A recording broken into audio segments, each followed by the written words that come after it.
인천과 경기 지역신문을 중심으로 지역의 이슈를 알아보는 시간 언론이 본 경인. 오늘은 중부일보 백승재 기자와 함께하도록 하겠습니다.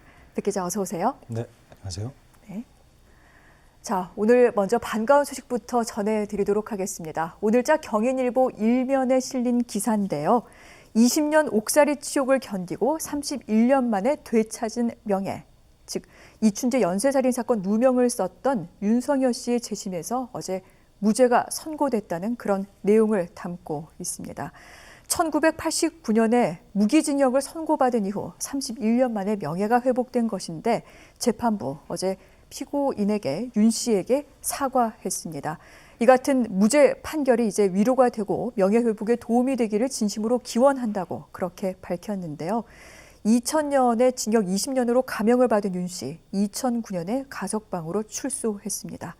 20년 동안 옥살이를 한 셈인데 어제 재판정에서 또 어떤 일이 있었는지 이런 부분들 궁금하실 겁니다.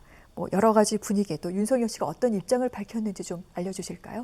네, 윤석열 씨는 1988년 이춘재가 저지른 8번째 살인 사건의 범인으로 몰려가지고 20년 동안 억울하게 옥살이를 한 피해자입니다.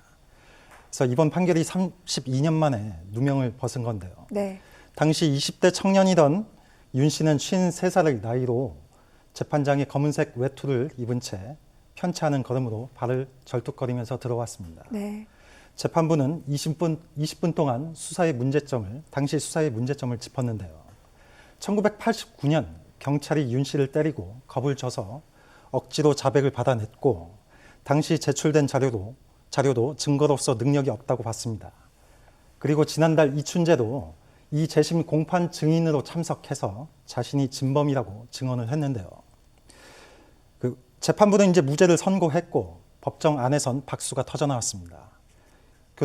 교도소에서부터 인연을 맺은 지인들은 윤 씨를 꼭 안아주었고요. 네. 그리고 이 의미는 바로 32년의 한을 풀었다는 그런 의미가 있었겠죠.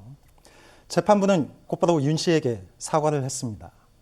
사과 내용을 읽어드리면 법원이 인권의 마지막 보루로서 역할을 하지 못해 사법부의 일원으로서 사과의 말씀을 드립니다. 이런 내용입니다.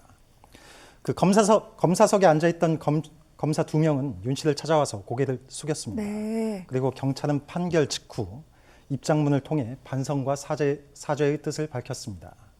하지만 당시 강압 수사 당사자로 지목된 경기 화성경찰서 형사계장 A씨는 재판의 증인으로 나왔지만 자신은 열심히 일한 죄밖에 없다며 끝까지 잘못을 인정하지 않았습니다. 그렇군요. 자, 이 부분과 관련해서 그럼 한 가지 더 짚어볼 내용이 있습니다. 윤석열 씨, 이제 누명은 벗게 됐습니다만 가장 인생에서 빛나는 시기 20년을 잃어버렸습니다. 이 억울한 옥살이 배상 받아야 되지 않겠습니까? 네, A씨를 비롯해서 경기 화성경찰서 형사계장 A씨를 비롯해서 수사 담당자들에 대한 처벌은 공소시효가 지나서 물 건너갔습니다. 네. 다만 윤 씨 측 변호인들은 불법을 저지른 수사관들과 법원의 잘못된 판단에 대해서 손해배상을 통해서 책임을 묻겠다고 밝혔습니다. 또한 윤 씨는 20년 동안 옥살이에 대한 형사보상을 받을 수 있을 것으로 보이는데요.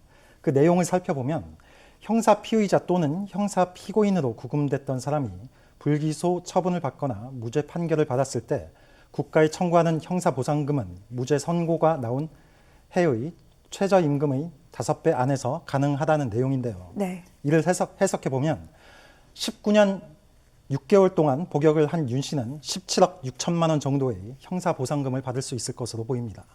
그렇군요.